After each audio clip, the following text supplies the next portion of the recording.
샬롬. 오늘 또 주님의 평화가 여러분과 함께하기를 축복합니다. 오직 주의 말씀 가운데 살아가며 오직 성령께서 이끄시는 대로 살아가는 복된 하루가 되시고, 오늘은 거룩한 주일입니다. 오직 주님께 예배하고 섬기는 복된 하루가 되시기를 주의 이름으로 간절히 축원합니다.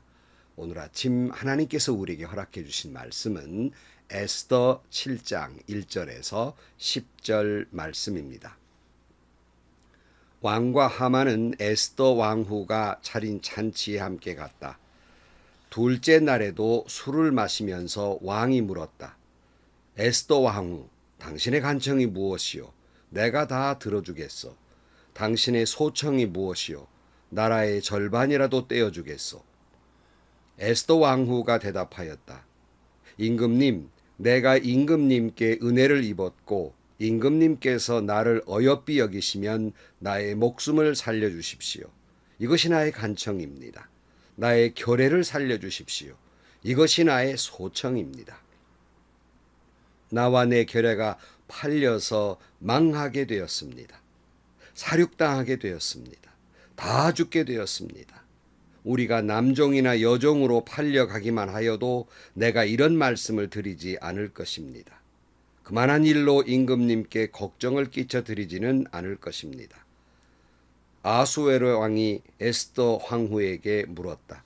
그 자가 누구요? 감히 그런 일을 하려고 마음먹고 있는 자가 어디 있는지 누구인지 밝히시오. 에스더가 대답하였다. 그 대적, 그 원수는 바로 이 흉악한 하만입니다. 에스더의 대답이 떨어지자마자 하만은 왕과 왕후 앞에서 사색이 되었다. 화가 머리 끝까지 오른 왕은 술잔을 내려놓고서 자리에서 일어나 왕궁 안뜰로 나갔다. 하만은 왕이 자기에게 벌을 내리기로 마음먹은 것을 알고서 그 자리에 남아서 에스더 왕후에게 목숨만 살려달라고 애걸하였다. 왕이 안뜰에서 술자리로 돌아와 보니 하만이 에스더가 눕는 침상에 엎드려져 있었다. 이것을 본 왕은 내가 집안에 왕후와 함께 있는데도 저놈이 왕후를 범하려고 하는구나 하고 소리쳤다. 왕의 입에서 이 말이 떨어지자마자 내시들이 달려들어서 하만의 얼굴을 가렸다. 그때 왕을 모시는 내시들 가운데 한 사람이 하르보나가 말하였다. 하만이 자기 집에 높이 50자짜리 장대를 세워 놓았습니다. 그것은 임금님을 해치려는 자들을 제때에 고발한 모르드게를 매달아 죽이려고 세운 것입니다. 그때 왕이 명령을 내렸다. 하만을 거기에 매달아라. 사람들은 하만이 모르드게를 매달려고 세운 바로 그 장대에 하만을 매달았다. 그런 다음에야 비로소 왕의 분노가 가라앉았다. 아멘. 풍전등화와 같은 위기에 빠진 자기 민족을 구하기 위해 에스더는 3일 동안 금식하며 기도하였습니다. 그리고 왕을 잔치에 초대를 하게 된 것입니다. 하나님 앞에 간절히 기도하고 나온 왕후 에스더의 모습은 너무나도 아름다웠습니다. 아수에로 왕이 에스더에게 이렇게 말합니다. 소원이 무엇이요? 무엇이든지 내가 다 주겠소. 이 나라의 절반이라도 주겠소 하고 말을 했습니다. 그러나 에스더는 그의 간절한 소원, 자기 민족을 구해달라는 말을 쉽사리 하지 않았습니다. 그것은 그의 지혜로움이었습니다. 그가 하나님께 기도하고 하나님께로부터 온 지혜와 능력을 가지고 이 모든 일을 대처해 나가는 겁니다. 그러니까 선뜻 아수에로 왕에게 자기의 소원을 말하지 아니하고 왕의 마음이 열리도록 천천히 기다렸던 것입니다. 그도 그럴 것이 지금 자기가 말해야 될 대상은 하만이라는 사람인데 하만은 왕과 가장 가까운 그런 사이였습니다. 왕이 자기의 반지를 내어줄 만큼 권력을 주었던, 그토록 믿었던 하만에 대해서 이야기해야 할 상황인 것입니다. 그러니 이것을 바로 직설적으로 곧장 이야기하면 왕이 제대로 이해하지 못하고 제대로 판단하지 못하며 제대로 일 처리를 하지 못할 것을 알기 때문에 매우 조심스럽게 이 일에 대해서 접근할 수밖에 없었던 것입니다. 뿐만 아니라 에스더는 하나님이 역사하실 것을 믿었기에 그는 인내하면서 그 때가 오기를 기다렸던 것입니다. 왜 우리는 어떤 일만 만나면 조급해야 합니까?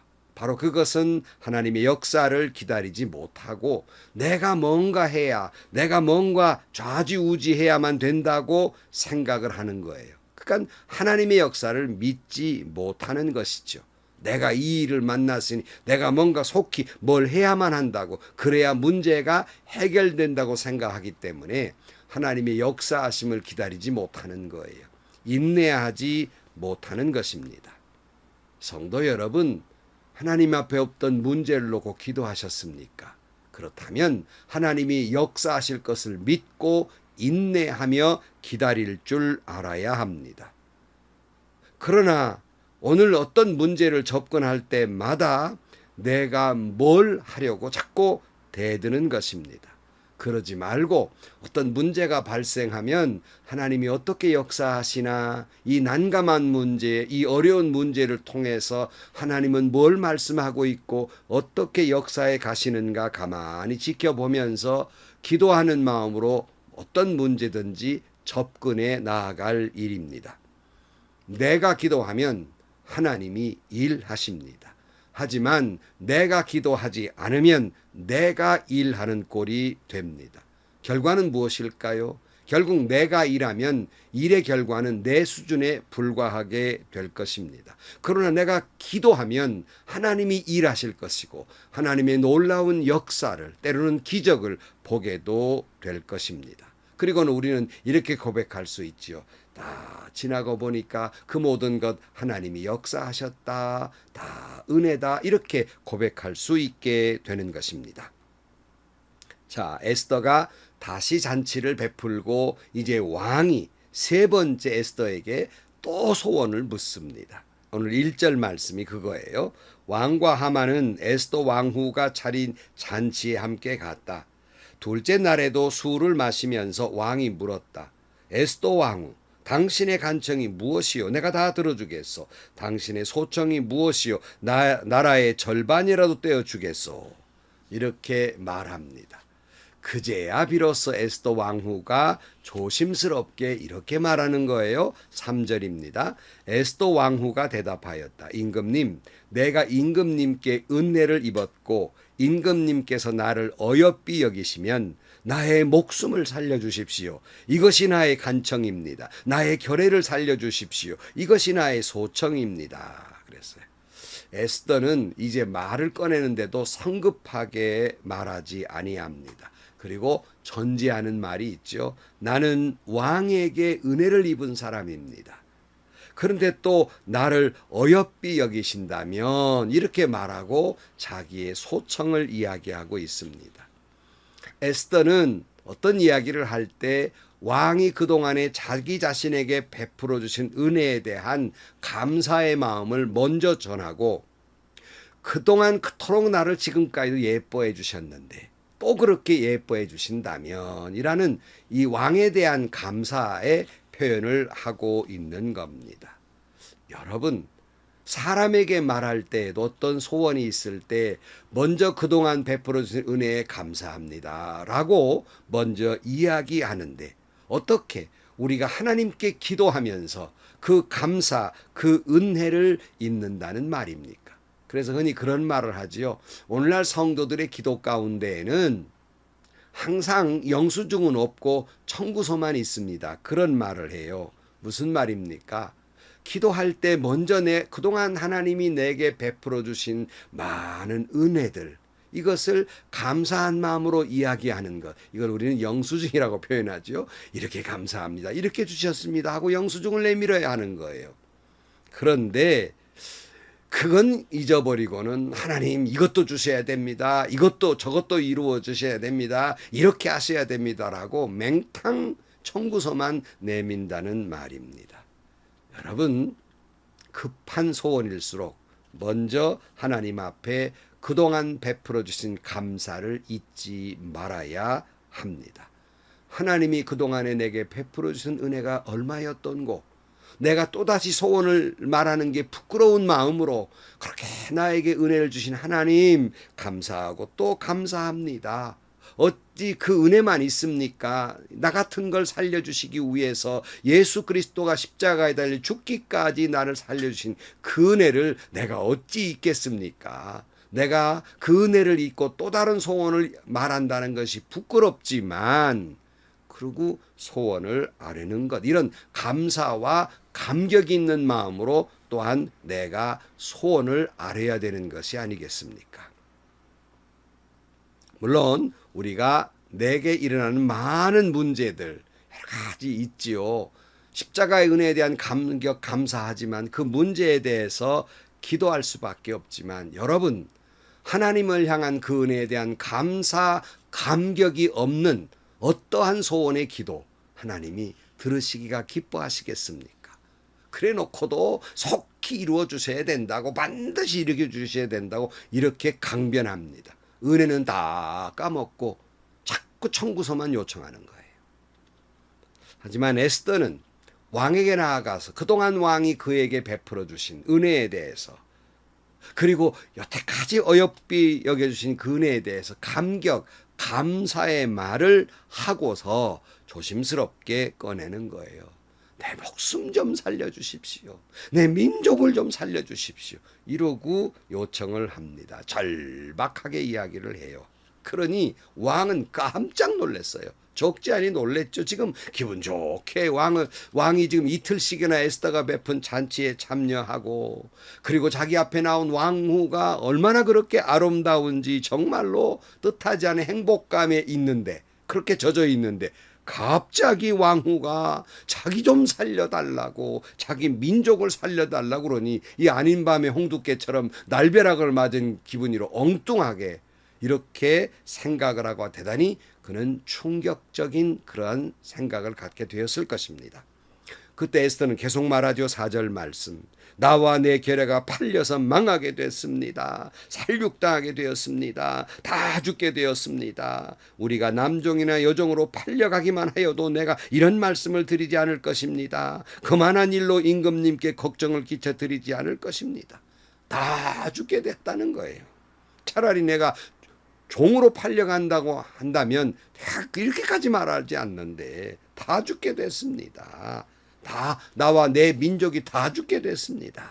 이렇게 이야기하는 거예요. 영문을 알 수 없는 왕이 묻습니다. 5절 말씀에 아수에로 왕이 에스더 왕에게 물었다. 그 자가 누구요? 감히 그런 일을 하려고 먹고 있는 자가 어디 있는지 누구인지 밝히시오 그랬어요. 아니 내가 그토록 사랑하는 왕비와 왕비에 속한 민족을 다 죽이려 하다니 감히 어떤 자가 그런 일을 하느냐고 놀래가지고 묻게 됩니다. 에스더 대답이죠. 6절 에스더가 대답하였다. 그 대적, 그 원수는 바로 이 흉악한 하만입니다. 에스더의 대답이 떨어지자마자 하만은 왕과 왕후 앞에서 사색이 되었다 그랬어요. 이 원수는 바로 여기 곁에 있는 하만입니다. 그런 얘기예요. 하만은 그 말을 듣자마자 왕후가 말하는 것이 무엇인지 다 알게 되지요. 사색이 됩니다. 그동안 이 하만은 왕과 왕후가 남한잔치에 불렀다고 집안 사람 모아놓고 그렇게 자랑하고 으스댔던 그였습니다마는 이제는 사색이 될 수밖에 없었어요. 이때 왕이 그 말을 듣고 이 화가 머리끝까지 났습니다. 7절 화가 머리끝까지 오른 왕은 술잔을 내려놓고서 자리에서 일어나 왕궁 안뜰로 나아갔다. 왜 갑자기 이런 상에 왕은 안뜰로 나갔을까? 아마 그 왕의 당황스러움이 표현됐다고 생각을 해요. 아니 지금 자기가 그토록 사랑하고 어여삐 여기는 왕과 왕후와 그 민족을 죽이려는 자가 자기가 그처럼 총애하는 하만이었다니, 이런 생각을 가지니까 당황스러울 수밖에 없는 거예요. 뿐만 아니라 이제 하만이 죽이려고 했던 어떤 민족이 왕후의 민족이었고 자기도 모르게 하만의 말만 믿고 어떤 민족인지 생각도 안 하고 사인했는데 그것이 바로 왕후의 민족이었다니, 이런 생각을 할 때 당황스러울 수밖에 없었어요. 그 자리에 어떻게 있을 수가 없었어요. 그러니까 박차고 나아갔던 것입니다. 너무나도 왕은 당황스러웠고 이제 생각을 해야 될 시간이 필요하니까 얼른 그 자리를 피했던 것입니다.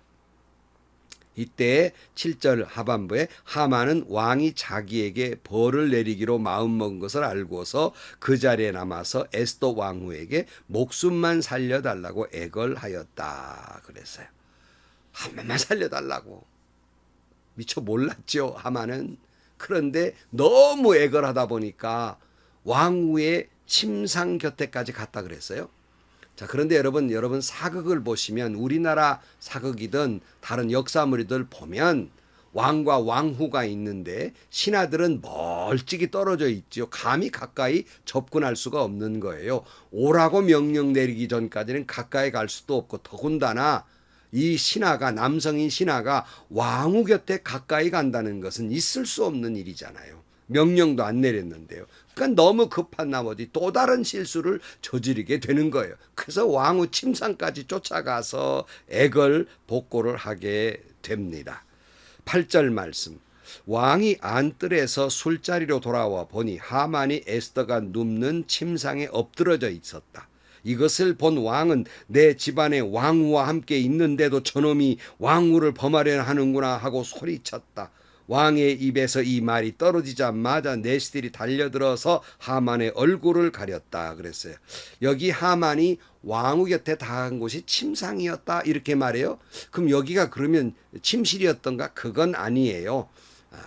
다른 번역에 보면 평상이었다 이렇게 말하기도 합니다. 그러니까 당시에 어떤 잔치를 베푸고 뭘 먹을 때 비스듬히 눕는 모습으로 이렇게 많이들 표현되는데, 그간 비스듬히 눕는 평상과 같은 곳이었어요. 그래서 공동 번역에는 이렇게 번역하고 있습니다. 8절에 왕이 안뜰에서 다시 술자리로 돌아와 보니 에스델이 몸을 누이고 있는 평상에 하만이 엎드러져 있는 것이었다 그랬어요. 이렇게 비스듬히 누워있는 상태죠. 근데 감히 하만이 옆으로 가까이 갔는데 각도에 따라서 하만이 엎드러져 있는 모습이 왕후를 덮치려는 모습과도 흡사했던 거예요. 그러니까 왕이 화가 나서 왕후를 이제 겁탈까지 하는구나 하고 야단을 치니까 사람들이 이 하만의 얼굴을 가리웠다, 수건으로, 이 말은 체포해 갔다 그런 말입니다. 이때 넷이 하르보나가 이렇게 말해요. 9절 이하에 왕을 모시던 넷이 가운데 하르보나가 나서서 말하였다. 마침 하만의 집에 높이가 50자나 되는 기둥이 하나 서 있습니다. 임금님을 살려드린 모르드게를 매달려고 하만이 세워둔 것입니다. 왕이 말하였다. 그 기둥에 이놈을 달아라. 어명을 따라. 하만은 모르드게를 죽이려고 세웠던 기둥에 자기가 매달려 죽게 되었다. 그제야 왕의 노여움이 풀렸다 그랬어요. 아마 일반 사람들은 이걸 알고 있었던 것 같아요. 하만이 모르드게와 유다 사람들을 아주 진멸시키려고 했던 걸 알았던 것 같습니다. 그래서 넷이 하르보나가 하만이 모르드게를 매달려고 50자나 되는 기둥을 자기 집에 세웠습니다 하고 왕에게 이르게 된 거예요.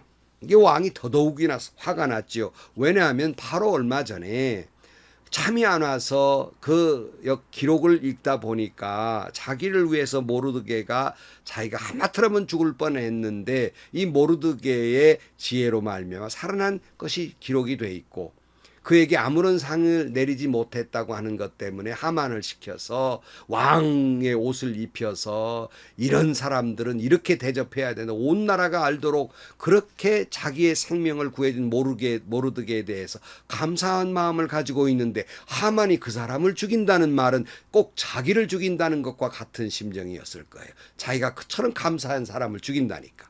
그러니까 화가 납니다. 이 하만의 교활함, 하만의 교만함을 알게 된 것이죠.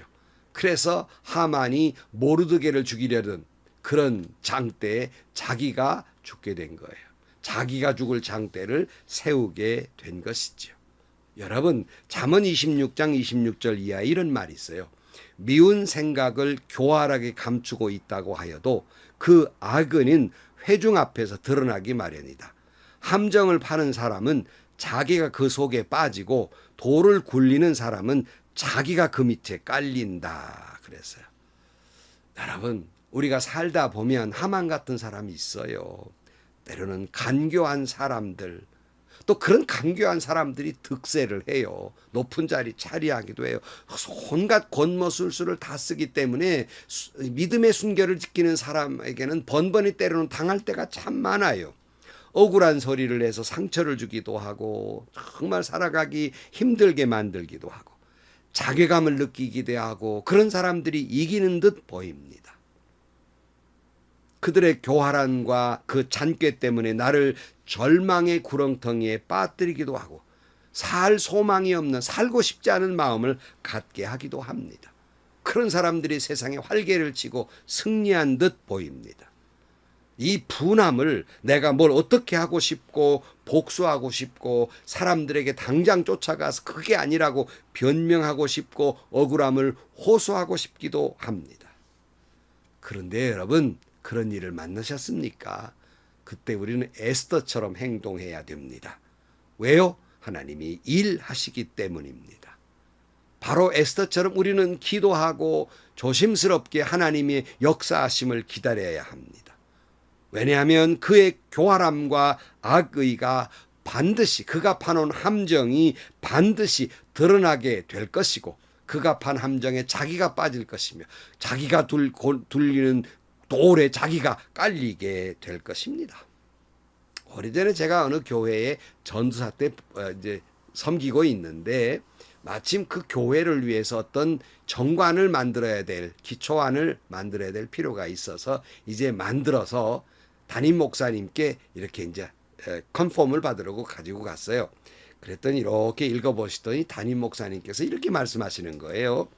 이 전도사 이렇게 너무 꼬치꼬치 법을 이렇게 만들면 참 좋은 것 같지만 결국 자기가 만든 이 법의 올무에 자기가 걸려들기 마련이네. 좀 너그럽게 만들어. 이렇게 말씀해 주셔서 저는 평생 그 말씀을 가슴에 담고 삽니다. 자기가 만든 법에 자기가 걸려들고요. 자기가 만든 올무에 자기가 걸려들고요. 자기가 판 함정에 자기가 걸려들고요. 자기가 세운 망대에 자기가 목에 달리는 거예요. 사랑하는 성도 여러분, 자신의 교활함 그 때문에 자기가 당하게 됩니다. 하만은 모르드게를 죽이려 했던 그 장대에 자기가 매달리게 된 것입니다. 왜요? 왜 그렇게 됐어요? 하나님이 일하시기 때문입니다. 오늘 또 여러 가지 일을 우리가 만납니다. 에스더처럼 하나님께 간절히 기도하고 하나님의 일하심을 믿고 인내하며 기다릴 줄 알아야 됩니다. 오늘 또 하나님은 일하고 계십니다. 기도하시겠습니다. 하나님 아버지, 세상을 살다 보면 악인의 득세를 볼 때마다 마음에 분한 마음도 들고 당장 어떻게 요절을 내고 싶은 나쁜 마음도 듭니다. 그럴 때일수록 저희들 기도하게 하여 주옵소서. 하나님이 일하시고 역사하심을 믿고 인내할 줄 아는 신앙을 갖게 하여 주옵소서. 예수님의 이름으로 기도하옵나이다. 아멘. 여러분, 거짓은 반드시 드러나게 돼 있습니다. 교활함은 반드시 드러나게 돼 있는 거예요. 왜냐하면 하나님이 살아계셔서 역사하고 계시기 때문입니다. 분통 터지고 억울하고 자괴감에 빠질 것 같은 고통스러움, 살고 싶지 않을 만큼 어려움이 있기도 합니다. 그럴 때일수록 기도하십시오. 그리고 하나님께 맡기고 인내하며 하나님이 어떻게 역사하시는가 기다리십시오. 하나님은 반드시 일하시고 역사해 주실 것입니다. 행복하시고요. 좋은 일이 가득한 하루가 되시기를 주님의 이름으로 간절히 축원합니다.